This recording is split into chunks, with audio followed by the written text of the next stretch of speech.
Pipe और अमन Coke pyro ओइगदब ओइरो सरकार सेम द ओरगन कोक सेमो सुम सेम बयाई तौर तौर करिनो सेम द ओर सेम रोइद बोर सेम नो दुम ngak लेतन कइनो तौर कनो सि मियाम जि उसितबने ना खोदि लवेबा अदुगा याम फै अइना याम थागतले अखोय बीजेपी की स्पोक्सपर्सन थंबीगिबा पार्टी मसेन अमत ओइजरगसु बीजेपी की स्पोक्सपर्सन ना बीजेपी की एमएलए सिंग चैबंगमेबा अदो असिगी थौना से आई थागतले हाइबदी अखोई कांग्रेस पार्टी दो ओरम तारगदी अखोई फना यानिंगदब लेरगसु अखोई हाइदोक पंगमोएबा अखोई डिसिप्लिनरी एक्शन लौगनी पार्टी दे सस्पेंड तौबो भाव याएबा अदो बीजेपी की स्पोक्सपर्सन ना बीजेपी की वर्कर अमा ओइना अखोई बीजेपी की एमएलए सिंगा ngang ngambagi right se asisu ai appreciate tawe aduga ngasai ama hai hiba kaino se kari अखोई की कहीं तौगिबसे बीजेपी ना पानबा मतमगा कांग्रेस ना पानबा मतमगा अनी से कंपैरिजन मचा अमखा आई तौजरकेबा तेन तकना करिनो हाइबा मतमदा अखोई कांग्रेस ना लेंगा पाइरिङै मतमदा ngasi इसागी इज्जत पुनमक योनथोगा अखोइना मीगी मखोंग चोरोन पाइरगा लेंगाक सासन तौरखिदेबा अदो सोइबम लेकाइदा सिटीजन्स क्लब की लंपाक तुदा Honorable MLA Sri K. Ranjitna 2017 की जुलाई तांग 13 ता अदुगी हेक ममांग दुदना ममांग अदुगी नुमितुगी ममांग दो अदना अखोई होम मिनिस्टर अमित शाह लाखिबनेबा होम मिनिस्टर अमित शाह ना एयरपोर्ट लाप मतमदा मतमदुगी honourable chief minister Shri N Biren ना माबु वेलकम तौबो वोकपगी फोटो मयाम दो वायरल चटखिबनेबा पूरा तुदे द खाकपनेबा नोंधरगा मखोंजी सोके तौबो मखै अदुमाइना अखोई लेबाक अमगी चीफ मिनिस्टर ना मखसागी अदुमाइना तौबदो अखोई मतमदुगी डिप्यूटी सीएलपी लीडर अखोई हुजिकसु ओइरिको श्री के रंजित ना हाइगिबनेबा लेबाक ngakpada चौकी की दमकता फमगी दमकता खल्लगा इसागी इकाई की वाम पुरप लांथो ए हारगा अदुमाइना तौबदुदी नोंमा लेबाक से अवाबा तारकनी मसुमाइना तौहनिंगदे ना हाइगिबनेबा हाइबदी अदुकी मतिक अखोई मीगी मखोंग चोरोन पाइरगा मागी फमदुबु कनो तौरदी यारे खनबे दमकता नोंमा लेबाक से प्रॉब्लम अमा थोरकपा मतमदा अवाबा तारकपा मतमदा सेंटर की लीडर सिंगना नहाक उसित पिरोय मणिपुर प्रजाबु उसित पिरोय नहाक नोन बाहायबसे मणिपुर प्रजा म्याम पुनमक नोन बग चप मानै हाइदना हाइगिबनेबा 2017 दा हाइगिबदो मसीदी 2023 दा थोअरेदना हाइबदी अदुमाइना तौबदुना मसी भावबो उनगेसु याबिद्रे उनजगेसु याद्रे लापियोसु याद्रे हाइजबदसु ताबिद्रे मसी पुनमक उसित हंद्रिसि करिगिनो अखोइगी प्रेस्टीज अखोइगी इंटीग्रिटी डिग्निटी महाकी ऑफिस दो अदुगी प्रेस्टीज पुनमक दो महाकना योनथो उबैनेबा असि मयामसे अदगी अइना याम नुंगाइजदबा प्रजा मियामनसु हेक हेक बीजेपी ना अखोइगी बीजेपी की स्पोक्सपर्सन सुरेश ना हाइबीबगी वाखकत नते अतोप नसु बीजेपी की एनी XYZ अमना हेक हेक कांग्रेस सिदा सावहन्ननबा सु बीजेपी कांग्रेस की मतमदा तौरमबने हेक हायरगा अखोइसी पुरा प्रजा मियामसिगी यकनबा मिहु ओहन्नबा होनयेबा सुजे सु तुमिन्ना लेजरमबा सुजे कैसु तौजरमदबा सुजे सु ग्राउंड रूल फजना ngaga फजना मेंटेन तौरगा स्टेट की लॉ एंड ऑर्डर पुनमक मेंटेन तौरगा एवरी मंथ की अकोई मॉनिटरिंग तौरे हार कांदा सी पुनमक सी यंगसलमगा फजना लमहेन तुहेनबा अमत थोअलमदबा मयामसे ngasiदी इलेक्शन ममांगदा SS हाउकिपतुना म कोर्ट एफिडेविट थागतपदा यावरिदुनेबा SS हाउकिपना अदगी मोय कना कनागी अनलॉफुल अदुंबा अंडरग्राउंड ऑर्गेनाइजेशन खरगी चेयरपर्सन न करी हाइगे अखोइदा कांग्रेस ना अदुगुंबा पॉलिटिकल डायलॉग तौसे हाइबा अमता लेते बीजेपी लेंगाक हेक मतम हेक लापा मतमदा अखोइदा नखोइ अखोइदा मतेंग पांगो सपोर्ट तौ अदुकांदा अखोइ नोगी पॉलिटिकल सॉल्यूशन पुरकनबा अखोइना सु मतेंग पांगनी हाइबगी वीडियो मयाम उनरिसिनेबा अदुना लालहौलोप लोना यादबा लालहौलोप अदुगुंबा सुगी मायोक्तदी याम लेबदी सारगा मियामदन उच्चायरगा सुगी मयामदो लालहौबा मयामदो अदुगुंबा इंसर्जेंट ग्रुप मयामदो सीजनरगा बोता पावर पाइनबो खनरबदुना ngasiदी थेमबा याददना मै चा इनेबा असिगुंबा मयाम अमलै असिगुंबा मयामसे अखोइ लेबाक सिदैदा तौरिबा मयामसे अखोइ यामना करि हाइने ओनगा तैनगा अखोइ कनो तवेबा अदुना अखोइना टेन टेन इन शॉर्ट अखोइना हाइनिंगबदी एस ए पॉलिटिकल पार्टी अमोइना ओपोजिशन पार्टी अमना ओइना अदुगा मणिपुर की प्रजा अमोइना सो अखोइना हाइनिंगबसे यारे हुजिक सो स्टिल MLA ओइरिबा मोय ओइरिबा लेबाकी बु खल्लगदी तौबा यायबा उनरुबा याय चलुबा याय हाइरुबा याय मखोंग थिल्लुबा याय करिगिनो मोयना चुपचाप तुमिन लेरिसिबो प्रेसिडेंट रूल थम्मे हारदि लेबा मैचा सो मी लाख लाख सिरसो दुम प्रेसिडेंट रूल थमबैने तुमिन लेगद्राबा अखोइसे होजे मोई की कॉन्स्टिट्यूशनल राइट से मसाना खंगजद्रिसे करिगिनो कॉन्स्टिट्यूशन न पीबा MLA अमना मिनिस्टर अमना फंगभम थोकपा राइट बाबु खंगदबा मखोइना हसिगुंबा BJP की लेजिस्लेचर सिनाबो कदाइदे आइडिया ऑफ मणिपुर नोबा खंगदोइसिबो आइडिया ऑफ मणिपुर गा लेबा नते मोइदा सिदा मणिपुर नुंसिबा साबे वाने आई अमा की वा नते मोइन तौरिसे हेनमल्लेबा तसेंग हेनमल्लेबा नते all political party meeting tause habisu yabidaba all party ki delegates ma'am अमा चलगा दिल्ली दा नखोइना लुचिंगगा अमतंग प्राइम मिनिस्टर उना सेना हाइबसु सिरगे गा यादबा नत्रगा अखो यावहन बिद्रगसु ओपोजिशन पार्टी यावहन निंगदि हारगसु नोइदंग ओरगसु अंगतंगदि उनौ अदुगा मणिपुर की मतंग सिदा हायो नत्रगा अखो यावहन बियो नोइ पार्टी मसेनेना नुंगाइत्रगा नोइना हाइबा नुंगाइत्रगसु ओपोजिशन अखोइ हाइगेना ऑनरेबल CLP लीडर सी ओकम इबोबिना हे हाइबदो अदुसु यादि हौजिक इमीडिएट एक्शन लौबा मयामना पामलिबसि नॉर्मल सी लाकपसिनेबा अनरेसी BJP ना कांग्रेस के मेरे लैबगी वरी बाव यावग्रे क्वार्टर की दैट्स रियली अनएक्सेप्टेबल अदुदी स्टेज ना हाइबे अदुदी प्रूफ लाइब पोट ना केनो आई केनो BJP की स्पोक्सपर्सन दा रिक्वेस्ट हम तौजगे बको हुजिकी दो अदुगुंबा मैम दो लागदी अखोइ मीने येना बोइनिंगने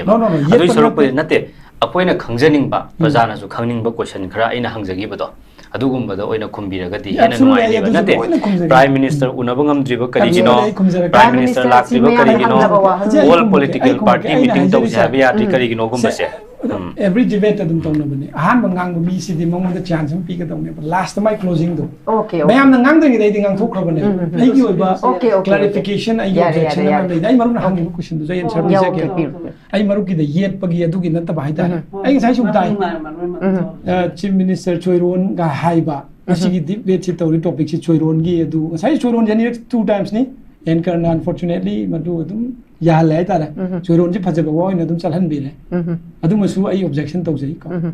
leba ki luching ba ma da choiron lon ba mi adu ada sai lai na okpa gai na yam phajada ba khai ta kidang un parliamentary oi ba kidang ta ba nungai ta ba adu gum rom da chana gumsi aduga honorable MLA K Ranjit BJP ki leader sing ne lai ba lai quarter da adu da hai du de marom adu di sum ओ सारंजी ने पाई हरा मदी या तो अदुगुम बदुदी हाइना गुमसे हाइतारे सिदि मनुंग यो internet party की मनुंग the horse trading balm म तोरम बय याइबा मदु अखोई मिट मांग द उबय यादबा एविडेंस ओइना पुथोक यादबा BJP से अदु की मतिक पामद्रे नते द माना पामजे त 2002 दगी मा तो पार्टी द लेप द याजरेबा 2002 दगी मा पाम दबगे तो पार्टी द लेप I accept that's well and good मा हुजि फाव दुम ताम तरुक ल कारे मंगा र हुजि कांग्रेस न दुम लेरि किसु काई देबा but anang masa tab wo yim yauri ba he is not hero we don't want him we don't require ke MLA K Ranjit in the BJP ai ngasi clear na haje ke pamje de ba mi kari advocate general makhung da kapuri natro kana nu du kapuri mi du bo ate du kapuri mi du ai ni si haira ga di ma saurok kane sauroi nate keno tawse aduna ne ina di leibak ka miyamna leibak na khangning ba leibak na khangning ba isu do ina ngang bi leibak na khangning ba isu do ai lak chari ko maru prime minister kari gi visit tawdabano prime minister unaba chatpada kari gi khangdabano ke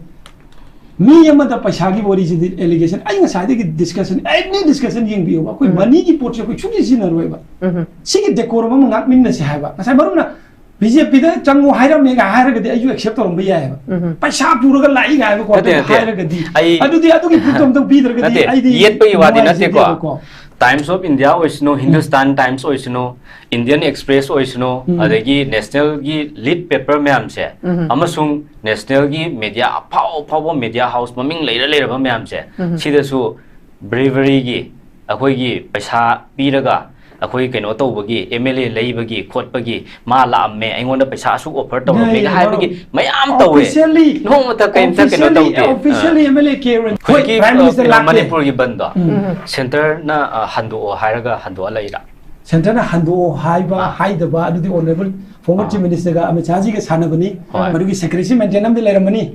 बन हंदोइबा मरम दुदी बन तौरिबो सिंगदुनसु खंगमनी को अदुदी हाइगा तौबा नते meeting दो यावरुबा नते but आइना हाइजनिंग दिंग साइ honourable Chief Minister N. Biren former CM si kaimta unaba ngamdabagi taipta haibibado. Honorable Home Minister masana kauraga unarineba. Pare ini adu ko accept tawje Prime Minister unaba hajarake Bangkin dalak chage bangkin ngarangi khogi statement sida Manipur gi honorable CM na panba statement namasu Manipur gi thokli be irang asisu hojiki issue nate hana gi lairiba issue kaya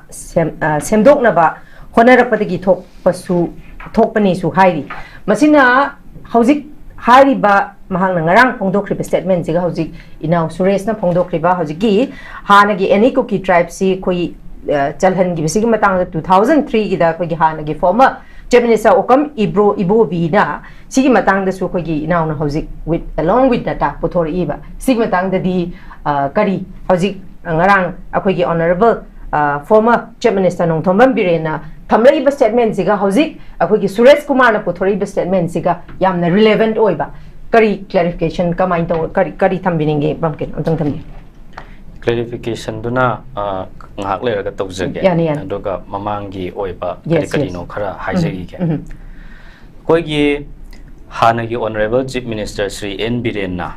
hairak pase Churachandpur da open gym mai thadok ki basida su ma na kaim tawde hai gi bane kaim tawde Churachandpur da kaim thokte hai gi lamhen tu hen ba khara phani moi akoi lem na tharoi hai gi mathang da amuk aikoi se kaino gi ST gi recommendation du gi matang da akoi kari kari khanari state ki maikai da gi tharak na ba taw hai ba du gi thana na ba sem saro bagi da makta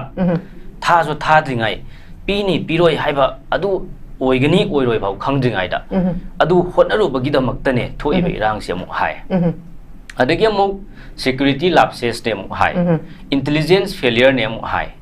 aikoi masel amaga nungsina da ba amaga mabu phatna da badagi taksan na badagi haijan na badagi ngasi gi irang se thokpane mu hai adagi amu external aggression ne mu hai adagi amu mapalam dagi changakpa mitop sing illegal immigrants na thoan bane amu hai tawri se statement se poppy plantation thingu badai ne amu hai tawri se adagi amu ngarang na amu kari haire phurup masel gi marakta lairamba nungsinadabado thugainaba hotnarubadagi ngasigi irang asi thokibani na mu haire ado tardi day 1 dagi statement sing asi phawda piri si statement kya sore lairiba myam se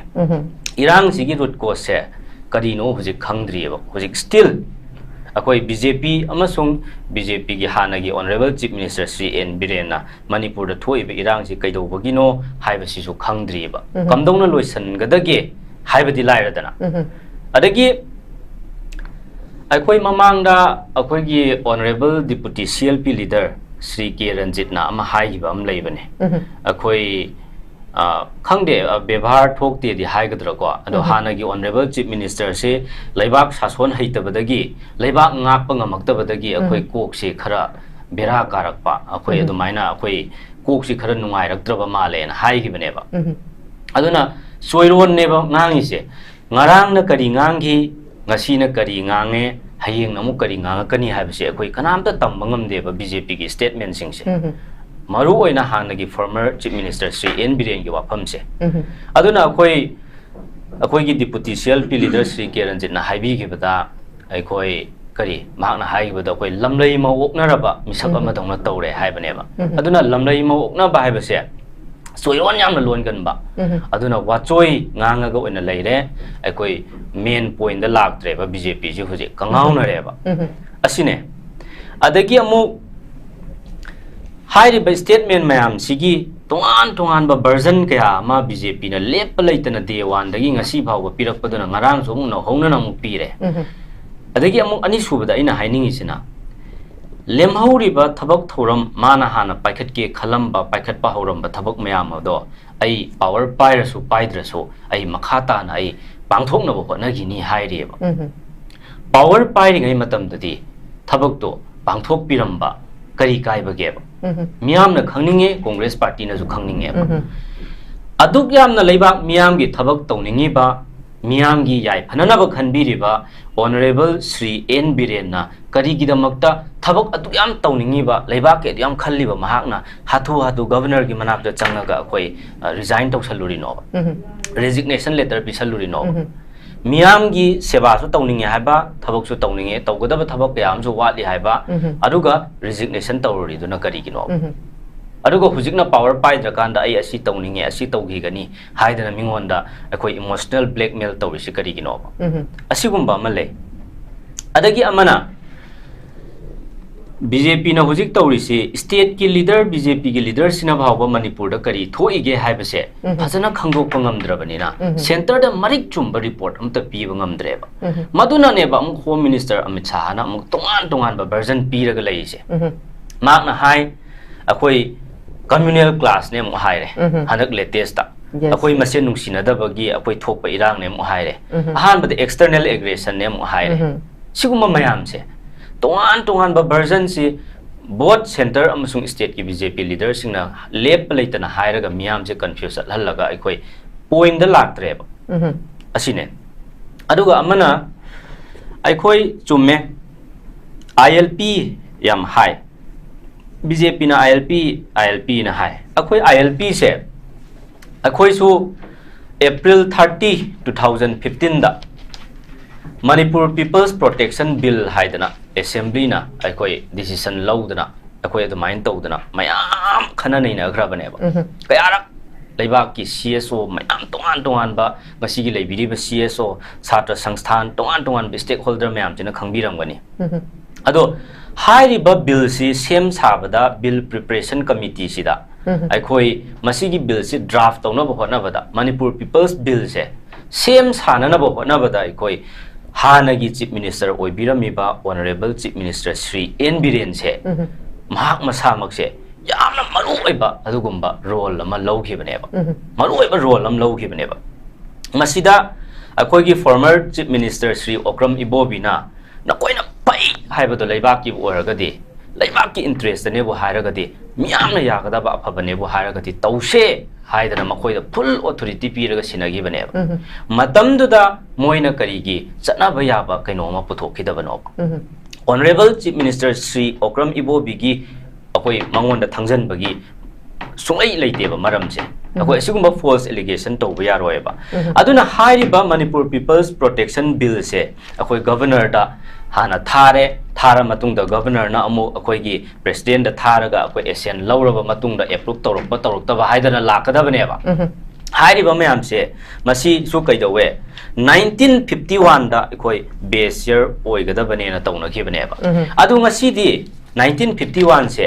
ओइब्रा ओइदब्रा मतमदुदना 1951 से ओइगदबने हाइरगा ngasiदी कैदवैनो relaxation अमा लाइसे मसी मतमदुदना सिरगे 1951 दा चप युंगगा ngasiना कैदवै 1951 सिदगी relaxation लाइनोबा असी question याम questionable ओइबा area मनेबा स्वाइसिदा grey area खर लेरिबा अखोइना खंजनगदबसे सुमाइन तौदना अदगी अखोई मिसी मिना थोक्तना खर तौग्रे अदगी सोमदा करी तौरे चुराचानपुरदा अखोई मी मापन लेखिदबगी मियामना खंगबिरमगनी हाइरिबा चुराचानपुरदा मी मापन लेतबसिसु अखोई कैदौगे हाइबबो मतमदुदा कुकी अमतगा मैतै अमतगा अखोई खुद सोकनखिदे लान तौनखिदेबा अदुम सरकारना लॉ एंड ऑर्डर फजना मेंटेन तौखिएबा तौहम थोकपा स्टेट सब्जेक्ट निना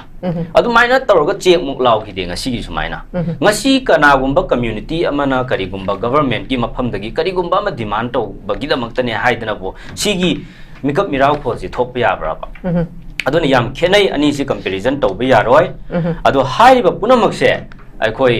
ILP हाइरो ILP सु जस्ट मया याउद्रबा टाइगर नेबा ओरिसि ILP हाइदना ममांगदा अखोई honourable chief minister Shri Biren resign तौद्रिंगाय ममांगदा अखोई लंबी सोरोकसिदा ILP चटनबगी चाही कया सोरोकपैनो होर्डिंग बैनर थेतना सेलिब्रेशन ओइना चाउना तौबंगमेबा हाइदि मोइगी प्रोपागंडा से हाइदि म्याम द क्रेडिट लोनिंगबगी चांगसे अदो हाइबा ILP सिना मरम ओइरगा ngasi लेबाकसे कदाय भावबा करी प्रोटेक्शन पीरगेबा कहे यामना अखोई लेबाकसी प्रोटेक्शन तौ पीरबगेबा अदुना ILP की पास यावरमदबा मी 5 तरुक फाबगी सो ILP gi card to matam hendo ome haibagi renew to nabagine hire so honorable hanagi chief minister Sri N Biren masana oina press conference to weba aduda leibak pumjau thilhal leba yamna satliba maigai si yengbiyo ba direction je yengo SI macha amana police macha masu kharana tawraga akoi OCM na karim na tawraga akoi tawba yaba do ILP pass pairam dabagi mi taruk phare na chief minister na CM secretary to da press conference sauna tawraga leibak ki karigumba ama oihalleba asi gumba si yengo adagi amo ILP haira namesake ki ILP ne huji oiri se maya yaudaba adu asigumba mayam se kari border fencing hairaga so natraga amabu haira so yam gre akoina punamak se tawgada basi kanano mapung oina masi laingak pairi basi BJP ne huji president rule ne hairaga so masidai da governor se center gi agency myam ne ba BJP ne huji laingak sason tawri se moina loin tawba ya ba ado FMR gi matang si su yam controversial oi akoi official akoi notification ama lairabra laitribra kaim khangde akoi home minister na X ta tweet amkhak post amkhak tawrak paduna akoi keno tawba yagadaba natte ba adu hairiba mayam se yong adagi kaidawre akoi sidai da lairiba mayam border fencing ne hairo phare ne border fencing tawre adu border fencing se BJP na tawbugu maina hekta akoi BJP na su border fencing se haiba yaroeba Congress na hauramba border fencing do aikoina huji makha chathanaba kanna hotnari aikoina chahi 13 hena center da BJP na palakpada adagi state ta chahi 8 makhai palakpa matamda aikoi kilometer 3 makhai amdi khaba ngamme haidana hairaga di yai ko akoi huji phawda so far akoi gi present status akoi na tawjari ba work report si sine border fencing matang da Congress na kharam ba matung da akoi na kilometer asu khare all together nearly hardly 10 kilometer phawdi loisalle makha ta na khana na ba kanna honari haibira di yai ba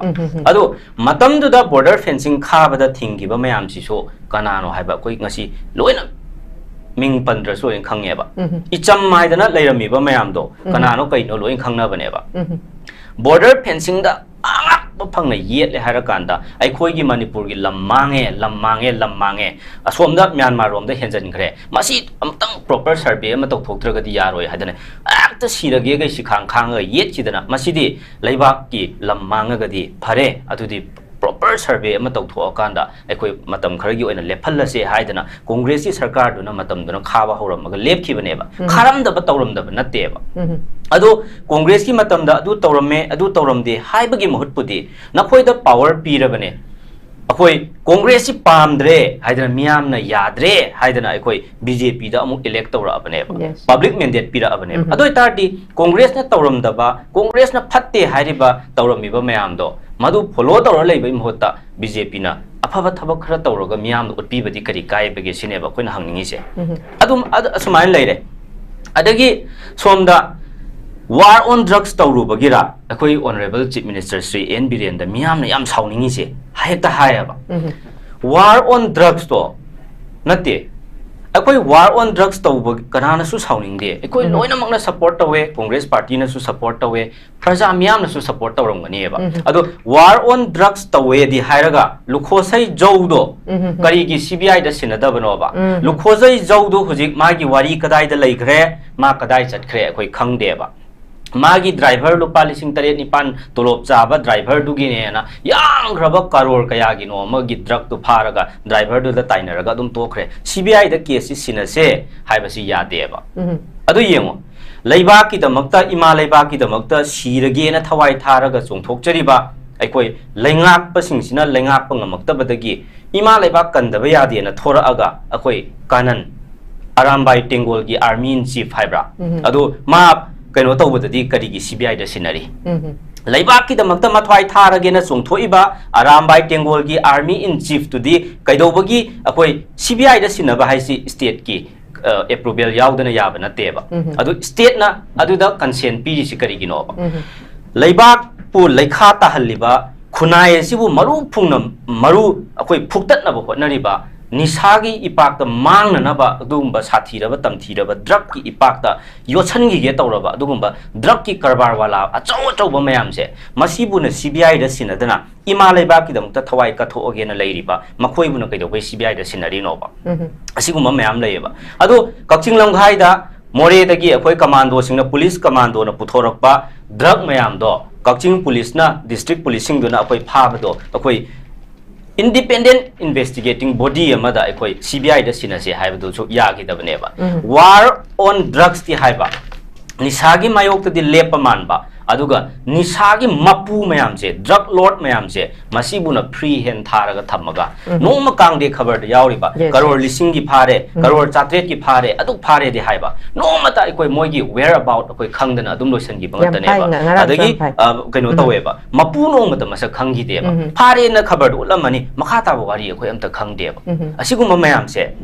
तसेंगना war on drugs तौरीब्रा नत्रगना अकोई drug से अकोई कमाइना करम ममोंगदा थेंगनरिबनो हाइबसे सिदा इहो होना lion उनबा ngaktaनेबा आई सुमाइना थमजबगा लोइना ना अरोइबदा आई ngसाइगी एनी कुकी ट्राइब की तौरपगी दो 1951 दा अकोई सुमाइन तवे हिमत सिंह महेश्वरी हाइदना अकोई मतमदुगी सिदैदा 1951 दा मसिदैदा any Lushai tribe any Mizo tribe haidana loini yawram mabane 1951 da ko Manipur si akoi part C state ama oina leiringai matam da adagi amu makha da amu Kaka Kalekar Commission haidana 1953 da amu akoi commission ama lae Kaka Kalekar Commission haidana 1953 da asigumba ama adagi Sida commission nama sema matungda 1955 da report ama akoi thagatle matam sida report ama pikhatle ba moina hairiba committee sina commission sina sigi matam sida serial number 13 subada masida 27 tribes yawrame ba ko 27 tribes yawrame matam du da congress ki adu ada loin to khije matam du da Sri Ibo bi adu da ge wari leitri sida 1951 gi wari ne sida adu sidaida serial number 13 da loina document laibane 13 du da cookie haiba wahi se loin yawram meba adagi mate khra amu lokthokpa amu hapsan ba dumaina tawreba masidai da akoina Sri Okram Ibobi da amu akoina blame tawngai maram se laiteba adu sumna matamgi matung ina changes la e amu hapsan ba amu lokthokpa dumaina sum tawra lakhibane ba adagi amu last ta 29 sure eba ha ba 27 tribe leram ba 29 sure eba aduna cd akoi 2000 akoi gi 3 gi da khakta base to ba yaro eba masigi matang da ming panang da begine ba ko community amagi bureaucrat officer amagi makut yang na chauna यावबगी अकोई BJP की leader Singh नसु खंगमनी लेबाकी अकोई intellectual अखंग अहे अकोई अदुगुंबा लाइक लाइसु हैरबा मी सिंह नदि लोइन खंगमनी बा सिगी मतंग से अदुना मसी आई मसक ममिंग ओइना पनिंगदे हाइदि मी खरा हार्ट तौबा याय अदुबु मतम सिदैदा लैरिबा मयाम सिदे अकोइना कांग्रेस की 2002 दा लापा 2003 दा लापा अकोई सेक्युलर प्रोग्रेसिव फ्रंट की एसपीएफ गवर्नमेंट तो हेक्टर ब्लेम तौरगा यारोयबा अदुना अकोई फजना हिस्ट्री से मरिक चुमना नैनबा ताई ngahaktung akoi miyam da akoi kanagumba party amabu misak amabu nungsinadnaba natraga saunanaba atamna akoi yengthinanaba e leibak mangnaba moina sumaina tawrambo oire haidana akoi mapan thongi kuyom kharana akoi hekta bol langthalaga mingonda blame tawbase akoi pharoi leibak ki damaktane aduna fajana kupna khanna nainarakanda soire bu khallasu karigumba in case soiram bataragadi centre the BJP ना सही तरामा थोई हेना पाला अबने state the सही तरेत मखाई ने Laramie से अदोय तारदि मोय सिगी मतम सिदा कांग्रेस ना सोइरमे ना लावबगी महत्पुदि सोइरिबा पोतो मोय मना मनि नाइ दबिदा नोइना सी सोइरमबदो अखोइना सी सेमदो ए हाइबदि करी काइगे हाइबा मसीदी तौदना ब्लेम खक्तमक तौरगा थबक यावदबा खुत्ति यावदबा सिंद खक्ता तौबसिदि अखोइ लेबाक प्रजा मियामनसु कइनो तौनिंगमोय तानिंगमोय अदुगा अखंगबसिंगनदि याम नोकनिंगमगनि हाइदना इसुमाइन थमजगे Okay, thank you very much. Sagachare ai bangkin da lakjage. Bangkin nakalarom da auzik khugi oja sujatana thambigi bawarol gi matungina ngasai khugi BJP gi maikai da gi suina BJP gi da leiba chamamna ba miyamna khangning ba BJP gi spokesperson amatana matam sangla je thoklaga wahang wari amabok miyam da thamdrabanina hangning ba wahang kayam di hangre dubu ngasai khugi oja sujatana su mu khugi opposition ruling gi wari je taning dre habam ju hairi ko sigi matang chida congress ki na palingai matam da pen gi daba khoi gi su gi matang adaga fake encounter gi matang afaspa gi matang sigumba mayam simasu dum congress na gi matam da miyam na pena daba area kharani aduga congress ki matang da infrastructure da oiro aduki mati tawram de habdi yaro masi khoina uba thabak ne tawram ba pot di khoi dum tawi hairi mamang de sunu aina dum hangjaba habdi shu si maru si congress na lingamaga ising makhong di BJP na chai leire habsi mayam na hainer bo wafam amane sigi matang am leire fake encounter gi den hang ifam gi nupi mayam na ngasi kapi kwa afaspa gi koi monorama gi matang aduga khoi gi Ravina Sanjit legi da bada te halka na tawrakan da khang sigi matang mayam su leire ko aduna kari haini khoi gi ruling BJP ani gi blame game se khoi adumak tai dum ui BJP gi aphapasu khoi khang da banate congress ki aphapasu khoi khang da banate u da banate adumak pu lenga ma palaga di opposition amadi ruling lei ba habasi ju adumak masi ju democracy ma lei raga di masi hauna sane sigi matang sida kari haini akhoi gi bangkin gi di kari mot kari kamai na thambini pass nai na basi yam phai pass nai na da ba yate pass yaudana present leibe ya roi present si phajana kaino tawdraga di future pharoi dawri ben adubu for the time being akoi mang na tari si karino haibese yes akoi gi immediate responsibility ja akoi gi lenga adagi tongan no opposition party natragana CSO any stakeholder or any individual leba punung siba singjina akoi na hujik mang na tari si karino haibasima phajana pinpoint tawraga khoi se khangbok patay irang se chahi ani helaba irang se basi kamdawna loisalhan gadage manipur da mahausa gi punsi da kamdawna mu hanjal halakadage peace and normalcy kamaina restore tawgani haibase masina khwai khoi immediate step ne farene ai khoi yam phatre congress yam phatre haibai natro BJP the public na mandate piraga moida mu pahalise government se continuous process ne ado amarom da so ai khoina asoiba leirame khalase in case ado ai khoina yaninga su yaningda su prajana decide tawdana moina mandate pira abane ado mastei da khoina adom da dum changthalaga leibe yaroi hujik chahi ani helaba lanjina maram oiraga kham thengna wahandana mi lising humpu hena relief camp da leiriba yum lising kya mai ut on khraba adagi mioi kya gi thawai mang khraba kaya amna thiba phangdana leiriba lanjena aga leiriba relief camp da leiriba IDP mayam do babu hujik more than 35 hujik thawai mang abreba asi mayam sigi akhoi khan bagi matam oidre braba akhoi su congress na tawramme su pamdragadi BJP na karigi su lauthoktabano hoje kaidawbagi damukta sugi ground rules na handabano adum congress ta charge tawbai kaino very simple aina haise awai akhungi wamta nate su phatre khalase yes noina khalli buduna kari gumba leibaki aphabane khanba taragadi BJP na su lautho chana halano yareba aduda adum adugi aphaphata duloina laksagadaba pot ngataneba ade phare aikhoi congress ki matam da mi aduk sirame haidana BJP ki matam da so akoi mi asu hat kani haiba leibraba competition laba tawnari se aphabada competition tawbiyo congress ki matam da aphaba kaya ma tawramena tawriba aphaba mayam da so masidi congress ki matam da adu tawrame na aphaba lambi da so BJP na kari ki compete tawde adu makhoi asoiba ama hek leira kandana madu kupsan na bagi damakda aikoi congress ki matam da so si tawrame haidana moigi adugumba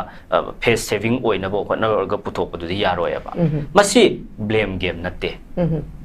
mayek ne se blame game natte ba adagi ngasai haibiba pay encounter gi oiro ai nainagadaba se immediate step si lan cheneba aduna ai haira abanena khara matek ti panjaram ge tawbodang bo ai mapung oibadi immediate step si da laksage ba ado akoi yengo border pillar number 80 amasung 81 si akoi some conflict khara leidana akoi jayetna ba khara leibadagi akoi gi party gi vice president Sri Hareswar Goswami na akoi madu swai area matek sigi border pillar 80 amasung 81 se masida khaba lepi go matam khara akoi si keno tawgi je haibagi ne ba resurvey tawse haibagi ne ba lamdu mangi khotle haibagi ado aikoi gi congress party na lenga pai ringai matam da aikoi di adumaina strongly keno tawraga oppose tawgiba matamda oppose tawgibado adumaina akoi BJP na lenga paiba matamda kaisu government amagi policy program natraga magi developmental work to da progress to da akoi hurdle oina na ba akoi adudai da kaino tawde akoi di Congress ki matamda ngasi icham ngasai haibiba icham na kaino tawbune haibado akoi ngasi di matamda da akoi border gi area sida akoi chayet na balai haibado ngasi da chayet na badu resolve taw khrabra akoi hangninge ba Masi khare border fencing khaba hore hujuk full swing da tawrani 390 km gi ayaba pire khole tawri myam che masi akoi congress palingai matam dana border fencing khage tawr kana lam mange haiba BJP na border fencing khara kandana lam do mangi bra mangdibra amta khangdana chup chap ta leigraga kharaga mayam chu tumin loin leiri ba karige hujiki lam mangdra ba adu proper resurvey tawgra bra adu akoi khangninge ba si question tawbada akoi blame tawna ba sunate adagi matamduda irang phanyam thokiba leisano ama tawge tawsuno akoi ngasi changthok changsan yanadabagi maong sumaina amta tawgi deba red zone buffer zone gaina akoi tawgi deba akoi sidaida Bermuda triangle gumaina changi ba mi du swai mangi ba asumba area leidam deba Manipur da adungai matamda congress palingai matamda ngasi di kai daure khidang kanoma changhan yibaga adune ga adane ga onjalaga kaidawai changurino on haibireba isa iram sida asigumba mayam se solve tongna na ba akoi hotna seba ngasi bawba BJP na Prime Minister Narendra Modi unaba ngamdriba karigino si swai si question taw seba kaidawai no Honorable Prime Minister na Manipur da ngasi baw laktri se swai si question taw seba karigino ba adagi power pamba or pam da ba akoi su taning deba akoi na kaisu kaino tawr daw leiteba congress ki manga sina BJP na neba adum kaino taw jadoi se adu moi gi group amana amuk TV mamang da muk thora ani moi gi group amana amuk khabar mamang da muk thora ani adagi ammu kadai drom chatlo hala aga press da wanga ani athuba matam da sarkar sem ani na athuba matam sarkar sem ani na moi group neba adu hek hairo gana moi manung da yana da ba aduguma misunderstanding amta leite amato oina punna leiminai di haiba aduga machoi public praja miyam ti da confuse laga moina amang bi sana badong sana ri kari gi no ba masine ba koina haide adu akoi gi BJP ki spokesperson na suyam phajana thambi akoi kaino tawraga vacation lak pe type ta sida kaino tawba masak u daba mayam am sulai aduga aduna oirni gaina photo thorakpa mayam yawe hai akoi ju thengna jai sum social media da karida asigumba mayam se asi moi gi party gi spokesperson na babo sumaina hairaga di tongan ba political party opposition akoi na di kyam hainingamani ade praja miyam na di question kyam hangningamani yo haibadi kaidawai no ba akoi da sana birije akoi bu phagi pharang dawna leibak praja miyam ji tawri ji kari gi no ba pai da orga amana kok pai ro oiga da bo oiro sarkar sem da orga kok semo sum sema bayai tawra bayai tawri ji kari no ba sem da or sem roi da bor sem no dum ngak leitana kaino tawra ka no ba si miyam ji usita bane na khodi lawe ba aduga yam phai aina yam thagat le akoi BJP gi spokesperson na thambi gi ba party masen amata oijaraga su BJP gi spokesperson na BJP gi MLA sing chaiba meba ado asigi thauna se ai thagal le haibadi aikoi gi congress party da oiram taraga di aikoi phana yaning da baleraga su akoi haidok pangam moeba akoi disciplinary action logani party dai suspend to bhaw yaeba ado BJP gi spokesperson na BJP gi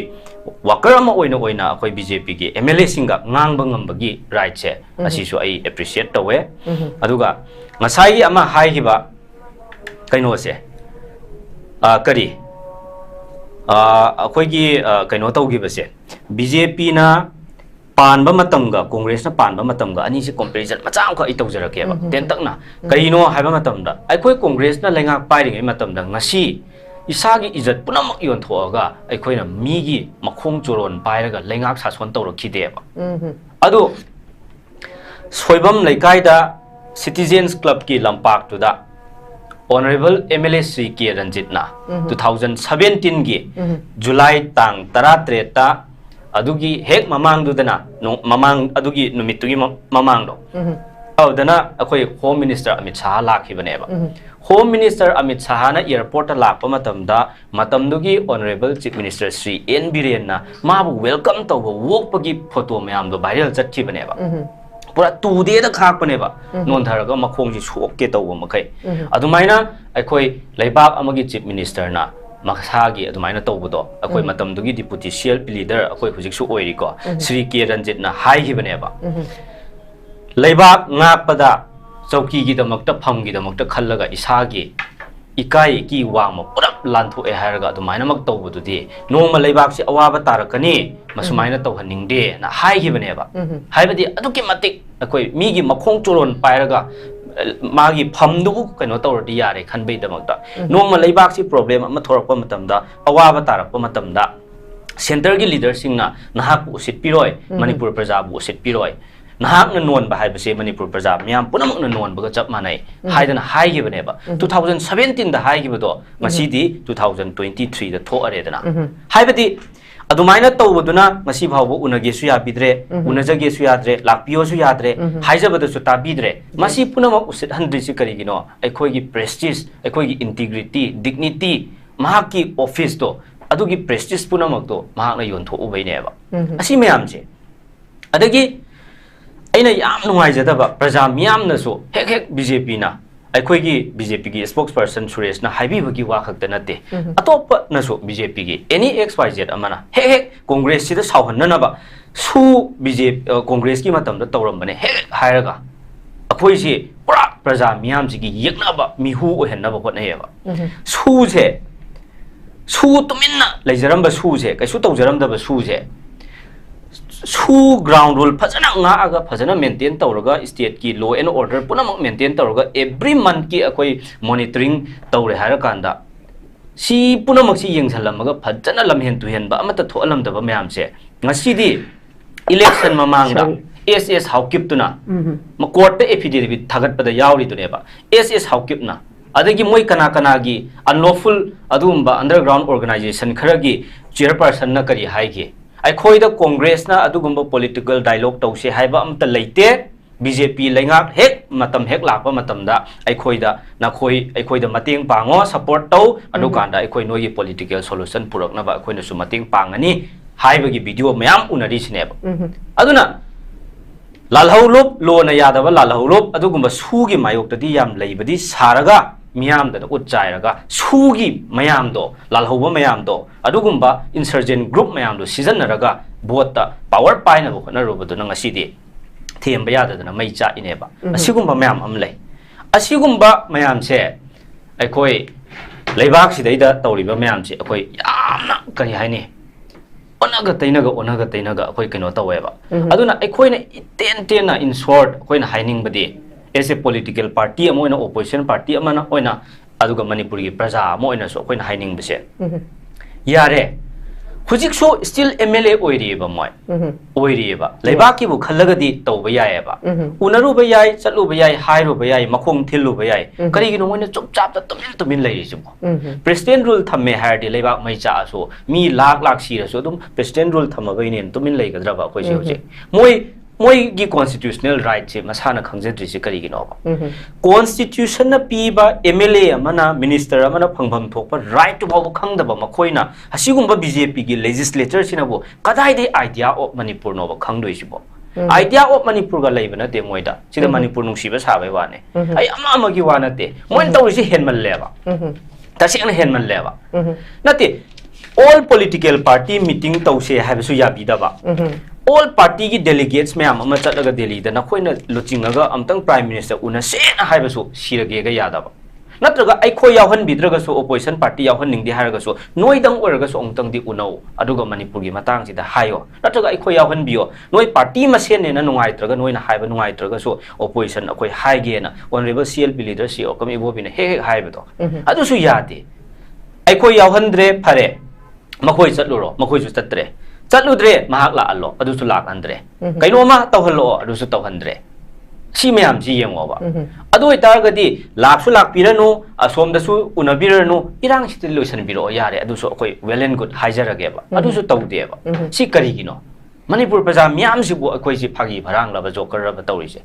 अखोइ हुजि याम नुंगाइना हिंगब्राबा मणिपुर प्रजा ma'am जे अखोइना सिदा TV मांग गाक थोगा सुमाइना पंगांग गांगनारगा Meena कैसु तानिंग नत्रेबा हुजिकसे अखोइ इकाइरेबा अखोइदि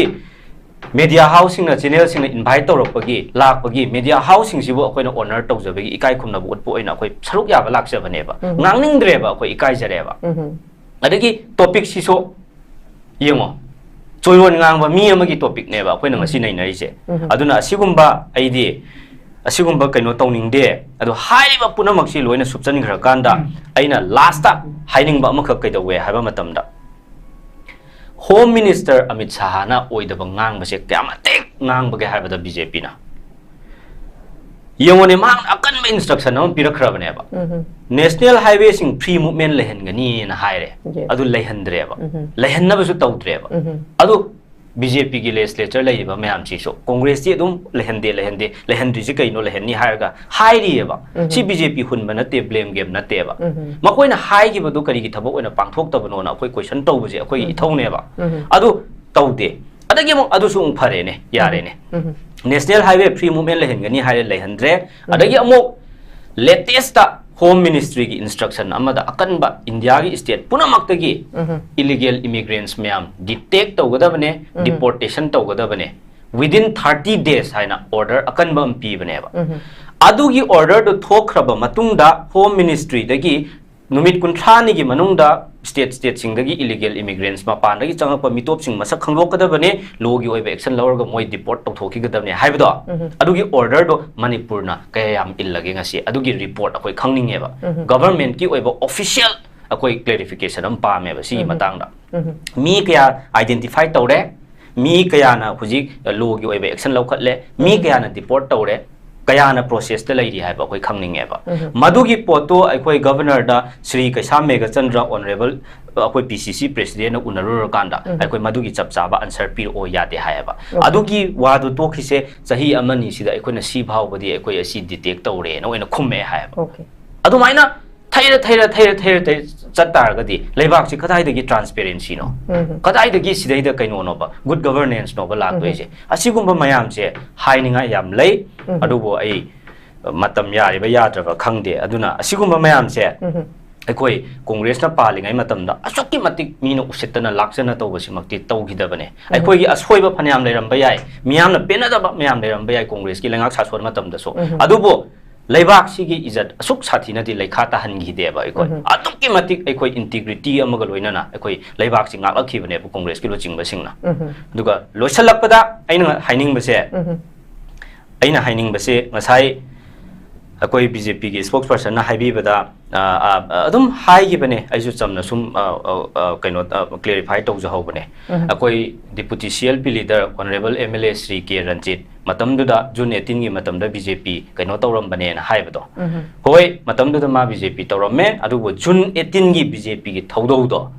madudagi ma amok hanna ai BJP haibase punsi sina leiriba makai sidri bhaw ai BJP haibase kaino tawraroi haidana ardagi yawram magasu ma kaino tawdana adu tawkhrabane ba adugi matungda hanaki 12 Manipur Legislative Assembly gi mikhalda mamangi du da kaidauge hai matamda mahaki quarter da BJP gi leader mayam am la aga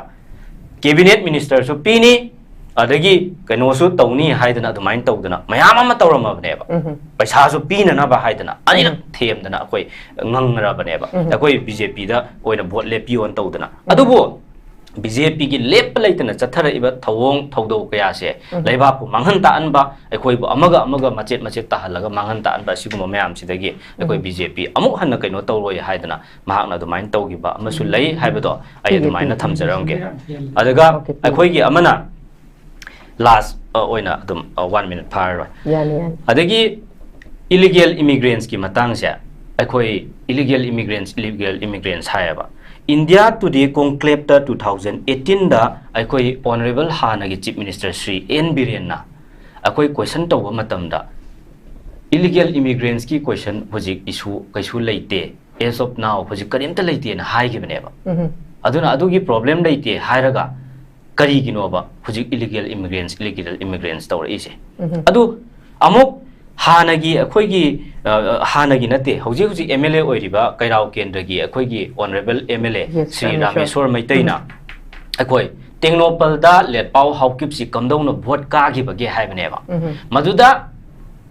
polang da yauri ba adugumba kaino mayam do मोगी चे चांग documents ma'am दो कमदौन same गिबनो थुमुक तहा पिब चे documents ma'am दो अदु कमदौन same गिबनो कमाइन तौगिबनो लेटपाउ Haokip न टेक्नोपल the कमदौन vote कागी नारोल दगी चंगा इबा me ma'am चे कनाना कमाइन तौगिबनो मसी अमुता अखोय पुन्ना थिदोक मिनसे हाइबसे बीजेपी मसाना बीजेपी मसागी एमएलए ना हाइजबनेबा इलीगल इमिग्रेंट से अदुना ताकपदि बीजेपी की सी मतम सिदा क्यामतिक इन्फ्लक्स से चांग से वांगे हाइबसे येंबियोबा